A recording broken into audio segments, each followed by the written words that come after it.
Praised be Jesus and Mary. Now and forever.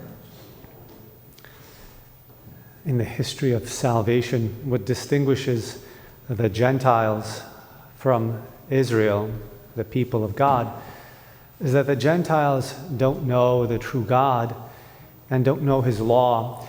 Hence, they cannot live their lives according to the will of God. Whereas Israel does. To Israel, the true God reveals himself, he reveals his law, and Israel can live its life in conformity with the will of God.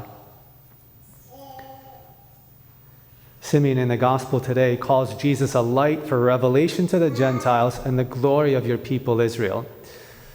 So Jesus is that light, which to the Gentiles is a revelation. It allows them who don't know God to know him. Jesus is the fullness of the knowledge we have about God. He reveals to us who God is and how he wants us to live our lives. He allows the Gentiles to enter onto the path of salvation. And for Israel, for the chosen people who are already on the path of salvation, he is glory because he reveals the fullness. Everything that from eternity was planned to be revealed is revealed in our Lord. The fullness of knowledge, the fullness of the law, the fullness of love. Jesus is also the glory of the people, Israel, because he allows us to persevere on that path of salvation to the very end until we see God face to face for all eternity. And that's what the candles today symbolize. Jesus, the light. Revelation for those who don't yet know him. Glory for those who have already entered the path of salvation. Now, all of us in life have moments of revelation and moments of glory. That's what the spiritual life is. That's what it's like. That's the dynamic of the spiritual life.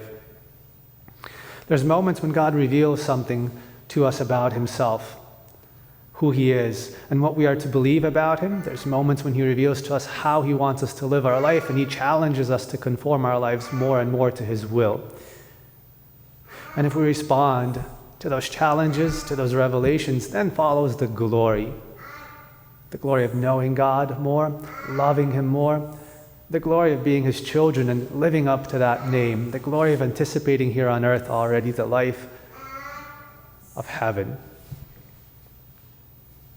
Moments of revelation and moments of glory. Again, these are the dynamic of the spiritual life.